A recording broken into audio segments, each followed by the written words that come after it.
por ahí que dice que los cristianos hemos negado tanto al Señor que el gallo ya se convirtió en compositor. Se lo voy a explicar porque algunos no lo entienden, ¿no? Basado en aquello de que Jesús le dijo a Pedro antes de que el gallo cante, tú me negarás 3 veces.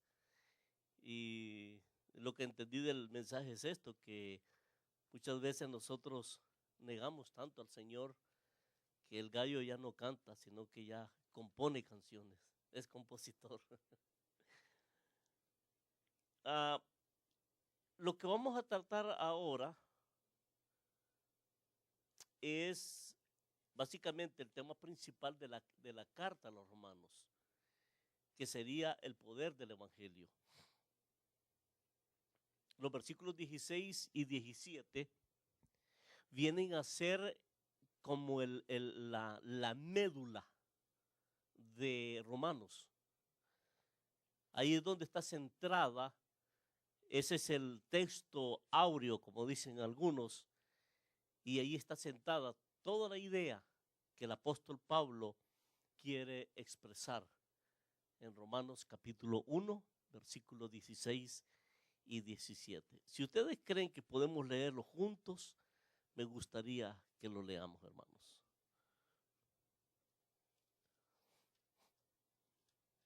Romanos capítulo 1, versículo 16 y 17. ¿Estamos listos?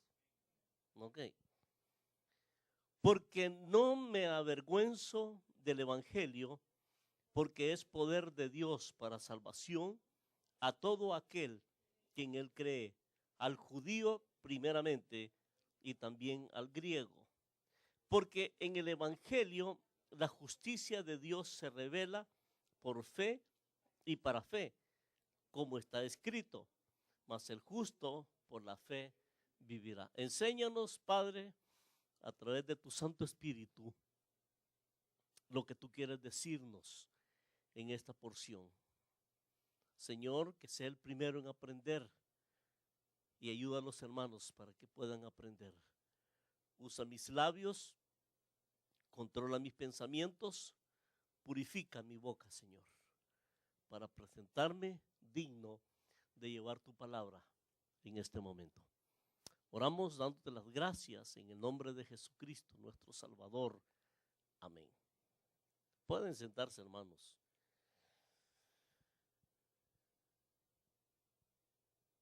Cuando Martín Lutero estaba un poco así, con problemas sobre el asunto de las indulgencias y cómo es que Dios puede, a través de las indulgencias, el poder perdonar, cómo se puede comprar un perdón, cómo puede ser justificado a través de las ofrendas, a través de los sacrificios que hacía.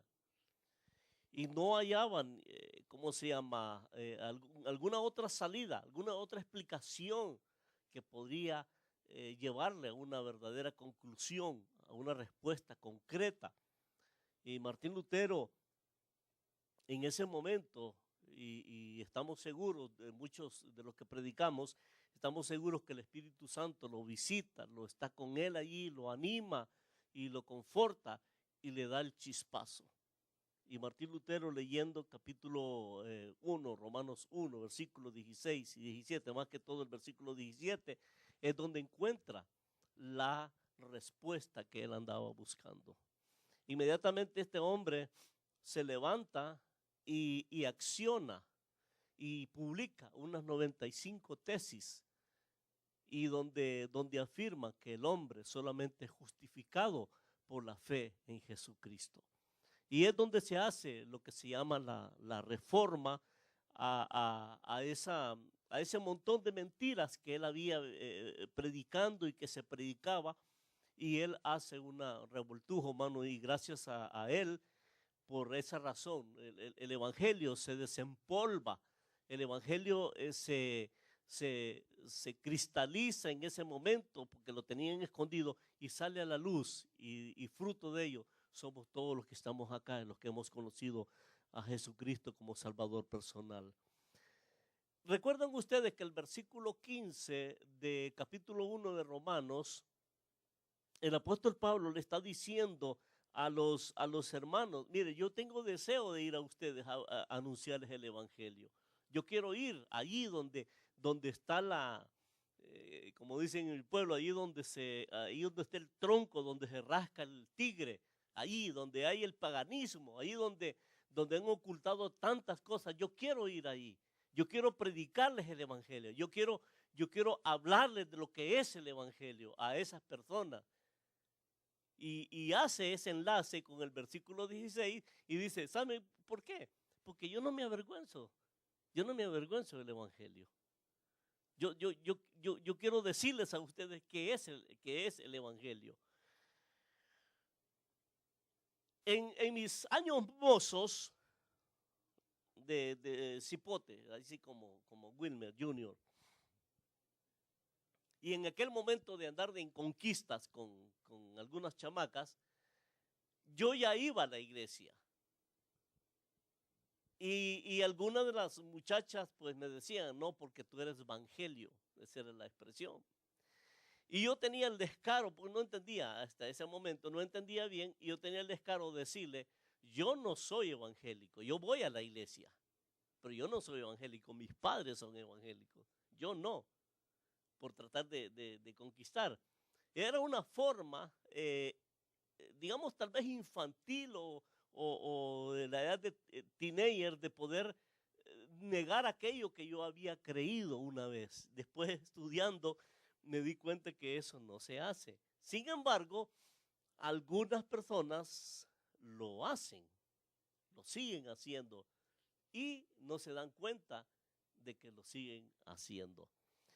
Miremos en esto, hay varias cosas que podemos sacar en los versículos 16 y 17.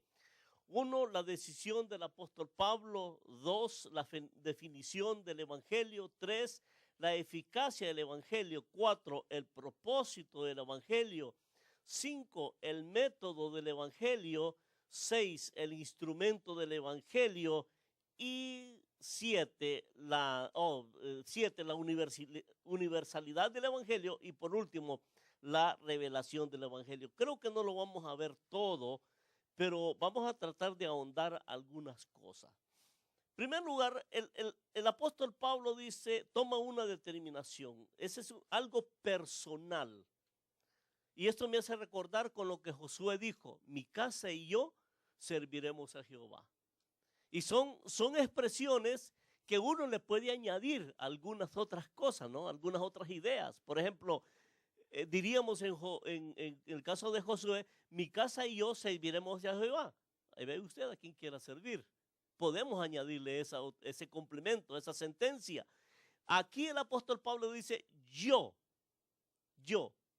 es algo personal, no me avergüenzo del evangelio. ¿Qué le podemos añadir? Si usted quiere avergonzarse, y es problema suyo. Pero yo no me avergüenzo del evangelio. Hermano, ¿qué significaría avergonzarse del evangelio? Bueno, en primer lugar tenemos que ver qué es en sí el evangelio. Y lo vimos cuando estamos iniciando el estudio de esta carta, lo que es el evangelio, evangelion. Básicamente sería o es el conjunto de hechos de nuestro Señor Jesucristo. Es esa etapa que Jesús vivió, que Jesús tuvo que pasar por eso para poder dar la salvación. Es la vida misma de Jesús, la idea del evangelio. La Septuaginta, bueno, en el griego clásico, el evangelio o evangelium para ellos significaba anunciar buenas noticias relacionadas con el emperador. Por ejemplo, anunciar un nacimiento dentro del imperio o anunciar que ganaron una batalla, que tienen una victoria. Pero en la Septuaginta encontramos algo y consistía, basado en Salmos capítulo 40, versículo 9, capítulo 96, versículo 2, consistía en la llegada del reino de Dios, es decir, la manifestación de su salvación. Ese es el evangelio. Ahora, cuando Pablo dice yo no me avergüenzo del evangelio, no está hablando en sí de la Biblia, está hablando de esa vida misma de Jesucristo. Ahora, yo puedo preguntar, hermanos, para los que son madres, tu única hija, hermana, ¿tú negarías a tu única hija? ¿La que no? No. Ok, hermano Herbert, ¿tú negarías a tu única esposa? No. ¿Por qué? Porque hay un amor que está ligado allí. Y ese amor me hace a mí amarla más. Tanto al que es mi hijo o mi hija, o al esposo, a la esposa. Y eso me hace amarlo. Y yo puedo defender, y he escuchado la expresión esta, mire, yo por mis hijos soy capaz de cualquier cosa. Y de veras que lo es. Ahora, imagínense que eso es material y que los hijos y la esposa son de Dios, que Él la proveyó. Cuanto más la vida misma de Jesucristo, ¿verdad? Aquel que dio su sangre preciosa para redimirnos. ¿Cuánto más? Mas, sin embargo, cuando aún entendiendo eso, nosotros muchas veces negamos el evangelio. ¿Cómo lo negamos? Mire, para negar el evangelio no es preciso decir yo no soy evangélico. No es preciso decirlo. Sino hay algunos componentes, hay algunas actitudes nuestras que hacen que se niegue. Hay algunos patrones de conducta en nosotros donde aflora más el instinto carnal que el instinto espiritual. Hay muchas confrontaciones donde para nosotros es más fácil salir con una mentira que decir una verdad, por decir algo. El problema acá es que nosotros graduamos el pecado, ¿verdad? Y nosotros podemos decir, mire, yo no niego el evangelio porque no robo, no mato. Ya no estamos supuestamente en los niveles altos, pero hay algunas prácticas dentro de nosotros que hace que neguemos a Jesucristo, ¿verdad? Y a veces nos ponemos como el apóstol Pedro, yo no te voy a negar, si es posible yo voy contigo y voy a hacer esto, voy a hacer lo otro, pero a las primeras de cambio, cuando lo vieron, mire, tú eres Galileo, no, yo no soy. Mire, tú andas, no, yo no conozco a ese hombre. Pero si es que tú tienes acento nazareno, les juro que yo no sé de qué están hablando. ¿Qué? Y después viene el remordimiento, después viene el llorar por aquello. Ahora, ¿por qué no evitarlo? ¿Qué es negar el evangelio? Hermano, negar el evangelio es la práctica de aquellas cosas que no están buenas, que son malas, pero que parecen buenas. Para que me lo entienda bien y bíblicamente, no estoy en el campo de fariseos ni nada por el estilo, pero negar el evangelio sería dejar de hacer lo bueno. Vamos aquí a confesarnos entre nosotros, ¿verdad? ¿Es bueno venir a la iglesia? Amén, ¿verdad? ¿Dónde están los demás? Allí déjela. Algunos están trabajando, otros están enfermos, otros andan de paseo, otros quedaron en casa. ¿Es bueno diezmar? Amén. Porque algunos no lo están haciendo. Y así sucesivamente. Son detallitos que a veces nosotros lo pasamos por desapercibido. Esa es una forma como negar la eficacia de Cristo en nuestra vida. Pablo dice, yo no me avergüenzo del Evangelio. Mire usted lo que dice Marcos capítulo 8, versículo 38. Vaya conmigo, por favor, Marcos 8, 38. ¿Y qué es lo que pasa para las personas que niegan esto? 8:38. ¿Qué dice?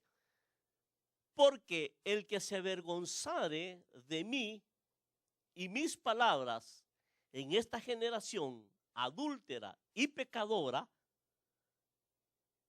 ¿qué pasaría? El Hijo del Hombre se avergonzará también de él cuando venga en la gloria de su Padre con los santos ángeles.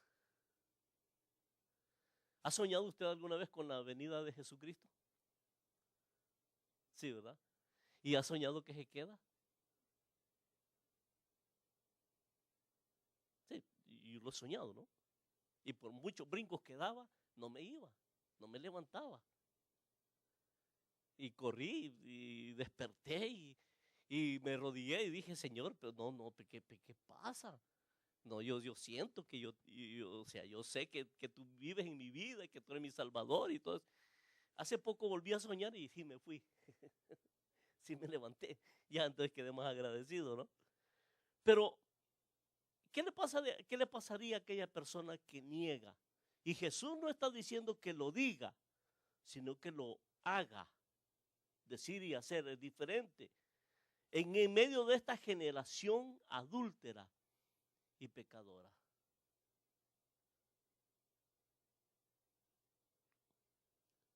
Quiero decirles, hermanos, y lo digo con toda seriedad,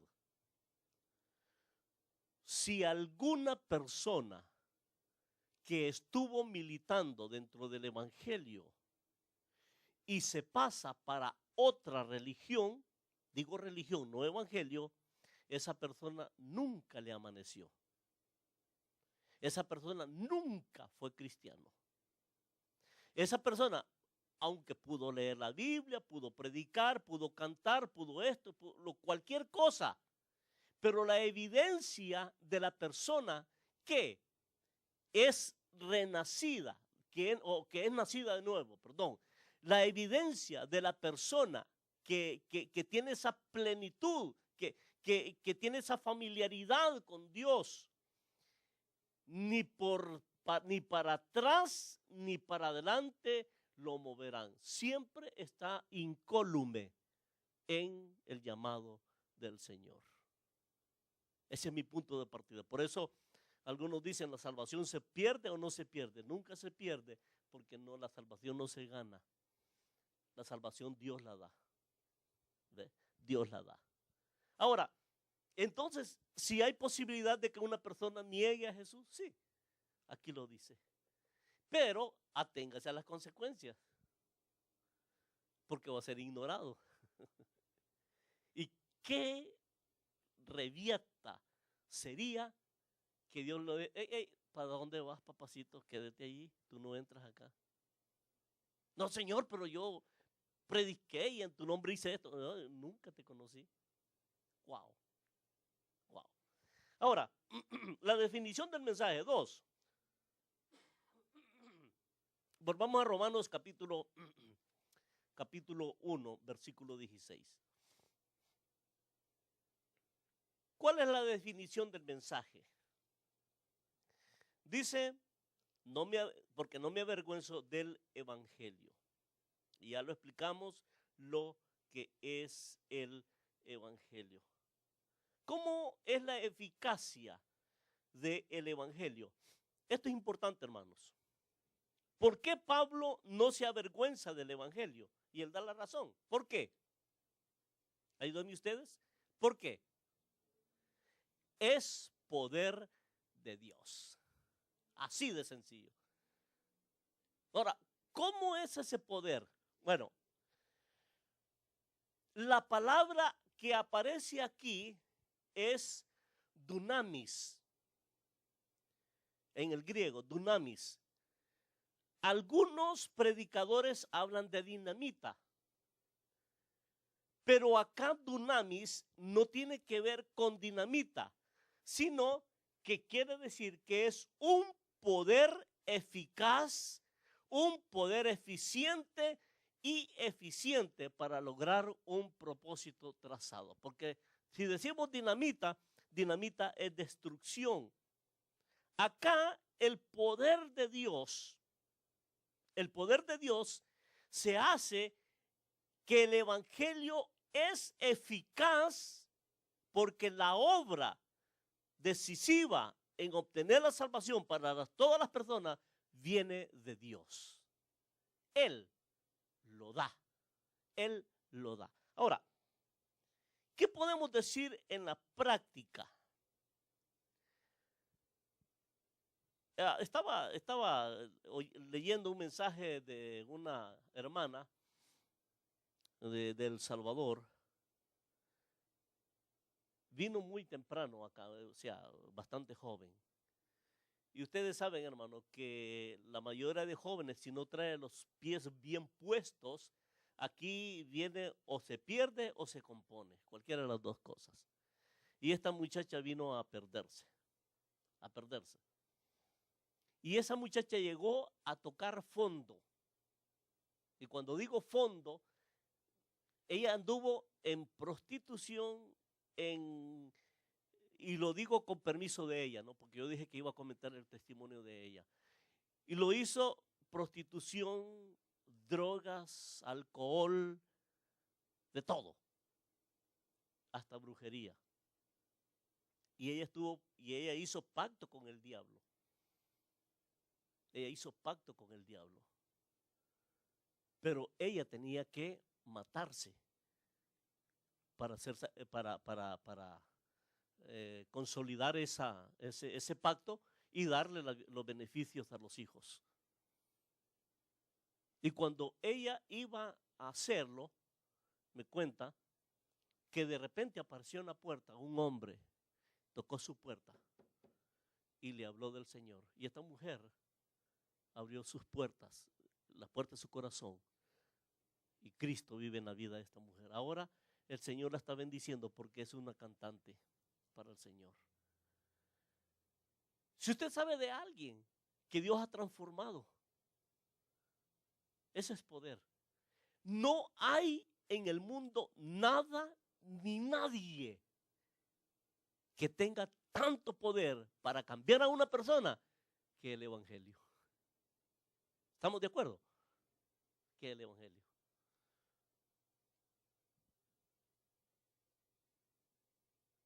Hay algunos ahí que todavía no cambian, pero ahí se lo está raspando y se van a convertir, y van a cambiar. Dice Pablo, yo no me avergüenzo del Evangelio porque es poder. Es el poder eficaz de Dios. Es la acción de Dios en enviar a su Hijo con el propósito de morir por los pecados del mundo y luego resucitar para la justificación de los creyentes. Y esa es la clave para comprender el poder de Dios. Ahora, ¿cuál es el propósito del Evangelio? En el mismo versículo 16 dice, porque es poder de Dios. ¿Cuál es el propósito? Para salvar o para salvación. Hay tres palabras que se usan acá. La gracia común, la gracia presotérica y la gracia sotérica. La gracia común es la manifestación de Dios a través de todo lo que vemos. Cuando recibimos el aire, el sol, el agua, esa es la gracia común que se le da para buenos y para malos. La gracia presotérica es aquella gracia que Dios te da toques a ti en una forma subliminal. Por ejemplo, la pérdida de un ser querido, el problema acá, el problema allá. Eso me hace a mí a comprender de que hay un Dios que puede ayudarme en toda circunstancia. Esa es una gracia presotérica antes de la salvación. Pero la gracia esotérica es el momento en que Dios te pone entre la espada y la pared. ¿Lo tomas o lo dejas? Y dice, mira, así está. Este es el plan que yo tengo. Aquí está. Entonces, el propósito del evangelio, según el apóstol Pablo, es para salvación, para salvar. El verbo que se usa acá en esta soteria es también el verbo sozo. Y esto tiene dos aspectos, uno negativo y otro positivo.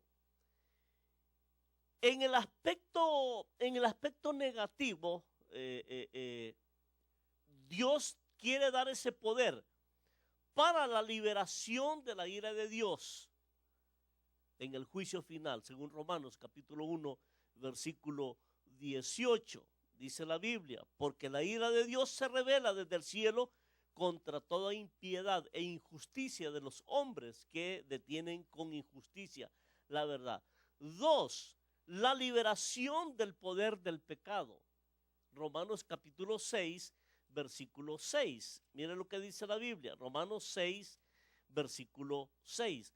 Sabiendo que nuestro viejo hombre fue crucificado juntamente con él para que el cuerpo del pecado sea destruido a fin de que no sirvamos más al pecado. Dios nos ha salvado del poder del pecado. El pecado ya no tiene arte ni parte en nuestras vidas. Si pecamos es porque lo buscamos, pero Dios ya nos ha salvado de ella. Lo que no estamos salvos es de la presencia del pecado. No estamos salvos de la presencia. ¿Qué significa eso? No estamos salvos de la presencia del pecado. Es que vamos a ver pecado en todas partes. Y en una forma por curiosidad o por accidente, vamos a ver y vamos a pecar. Por esa razón hay que mejor mantenernos en casa, ¿no? De la presencia del pecado. 3. La liberación de la muerte, la muerte eterna. Usted y yo, si bien es cierto, vamos a morir un día, la muerte física, la separación del alma del cuerpo, pero Dios va a tener ese privilegio, o nosotros vamos a tener ese privilegio de que Dios nos resucite en ese día. Aquellos huesos de aquella anciana que ya tienen 100 años de estar enterradas, Dios lo va a levantar, Dios lo va a tomar y va a transformar un cuerpo. ¿Cómo va a hacer eso? No me lo pregunten, porque el mismo Pablo dice, he aquí, os doy un misterio. Nosotros ya no estamos condenados para la muerte eterna. La muerte eterna es la vivencia por los siglos de los siglos allá en el infierno. Ya nosotros ya pasamos de muerte a vida, dice la palabra de Dios. La otra cosa, la liberación de la ley, según lo dice Romanos capítulo 6, versículo 14. Miren lo que dice Romanos 6, 14. Porque el pecado no se enseñoreará de vosotros, pues no estáis bajo la ley, sino bajo la gracia. ¿Qué hace la ley y qué hace la gracia? Bueno, la ley te acusa, la gracia te salva. La ley te dice a ti que no puedes, la gracia te dice que hay oportunidad. Entonces, la ley no tiene nada que ver con nosotros. Nada, nada, nada. A veces considero yo tan inaudito algunas personas queriendo enfrescar o practicar algunas cosas de la ley que no tienen nada que ver. En el pleno siglo XXI, adorando a Jesucristo y alabando a Jesucristo, y tener que guardar el sábado, por decir algo, parte de la ley. Eso no tiene nada que ver con nosotros. Ya la ley ya pasó. Y se lo podemos decir a cualquier persona que esté viviendo bajo ese periodo. Ya pasó, o sea, no tiene arte ni parte con nosotros. La otra cosa, la restauración de la gloria de Dios, la manifestación misma de Dios en nuestras vidas. La otra cosa, el don de la vida eterna. Y por último, la reconciliación con Dios y la paz que proviene de ello. Dicen que lo más rico de una pelea es la reconciliación. ¿Es cierto? Así dice, es la reconciliación. ¿Quién se reconcilió con quién? ¿Dios se reconcilió con nosotros o nosotros nos reconciliamos con Dios? ¿Quién era el enemigo acá? ¿Nosotros somos los enemigos de Dios o Dios es enemigo de nosotros?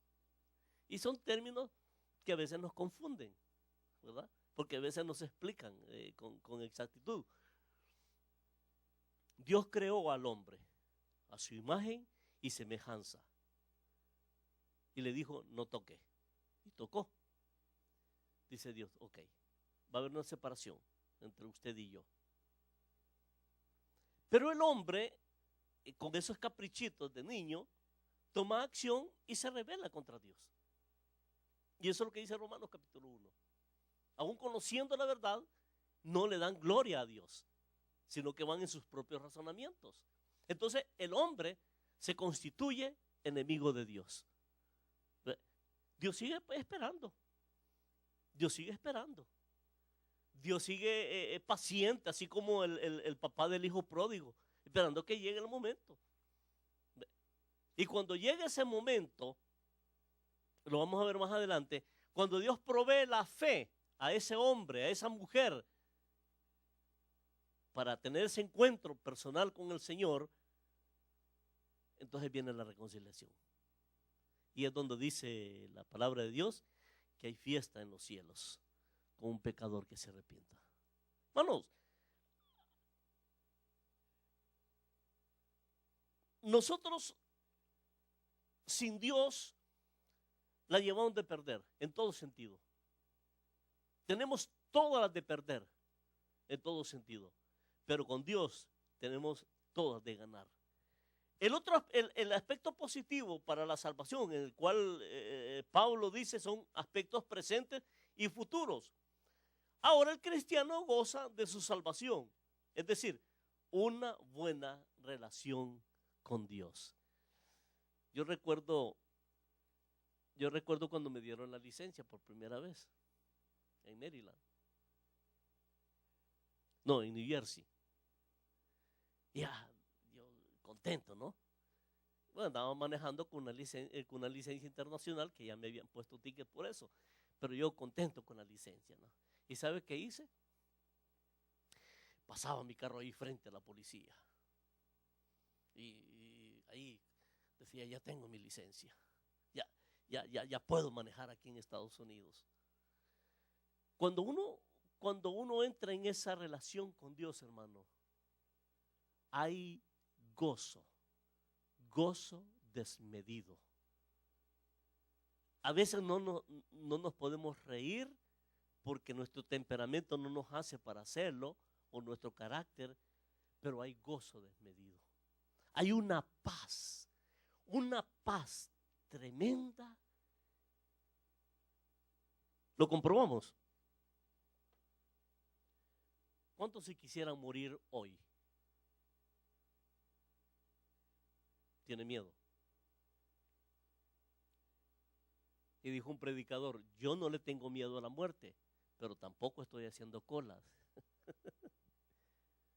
El temor, la misma carne nos hace producir temor, pero cuando ya estamos en esa amistad con Dios, venga lo que venga, venga lo que venga, anuncia un tsunami que venga, anuncia esto que venga, anuncia lo otro que venga, no importa, porque nosotros ya estamos en Cristo Jesús. Si usted se pone una moneda aquí en la mano, así, esa moneda está en peligro de que se la roben, ¿verdad?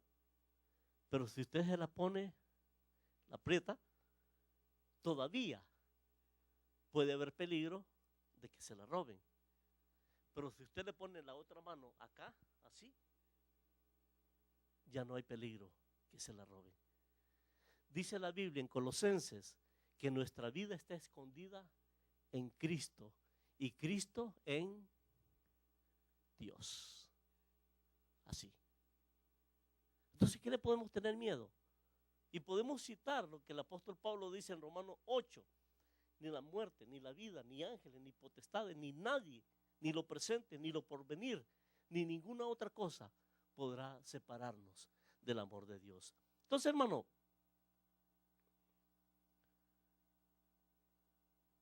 estamos a mano con Dios.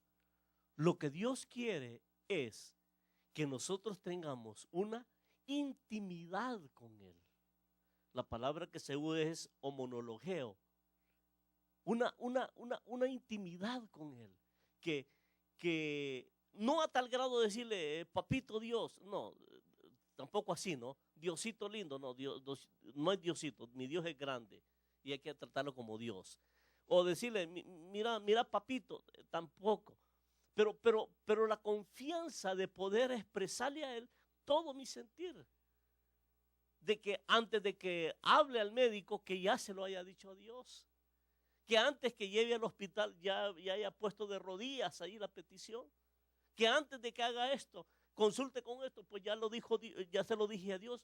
Que antes que pida prestado, ya le presenté la petición a Dios. Dios quiere esa intimidad. Él conoce nuestras necesidades. Él sabe qué necesitamos nosotros. Él sabe que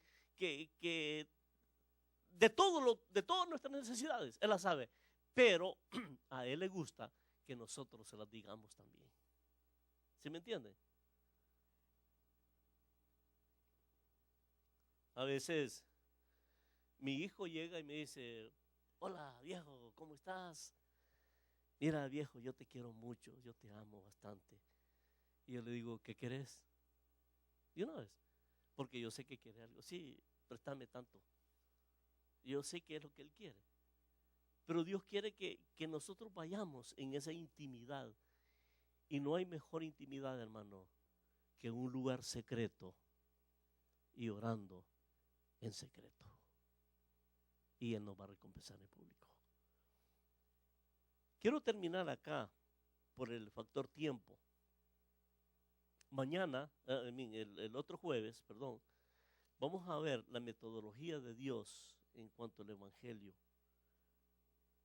¿Qué es lo que Dios hace y cómo lo hace? Vamos a hablar de la justificación, de la justicia de Dios. Pero eso lo vamos a ver en el próximo capítulo, ¿verdad? Que Dios nos bendiga, que Dios nos ilumine y que de acá salgamos, hermanos, con ese pensamiento de decir, yo no me avergüenzo del Evangelio. Y si no se avergüenza del Evangelio, dígalo, porque si no lo dice, podría ser otra forma de sentir vergüenza, ¿verdad? Vuelvo a tomar la historia de la ilustración de la hermana. Todo el mundo le dices que ella es tu hija, ¿verdad? La forma de no decirlo, o sea, la forma de negarla sería no decirlo, que ella es tu hija, que andas con ella. Pero si te preguntan, puedes decirlo. Esa es una forma de negarlo. El caso del hermano Herbert, de decir, ella es mi esposa. Y decirle, ahora sí, ¿verdad? Ella es mi esposa. El no decirlo, y para los que están casados, ¿no? Y no decirlo sería una forma subliminal de avergonzarse de lo que yo tengo. ¿Sí me entienden? Digan, no me avergüenzo del evangelio. Dígaselo a todo el mundo, no me avergüenzo. Con dos cosas: teórico y práctico. Teórico, evangelice a otro, y práctico, viva o vivamos esa vida. Padre, te damos gracias en el nombre de Jesucristo por este momento que nos diste, Señor.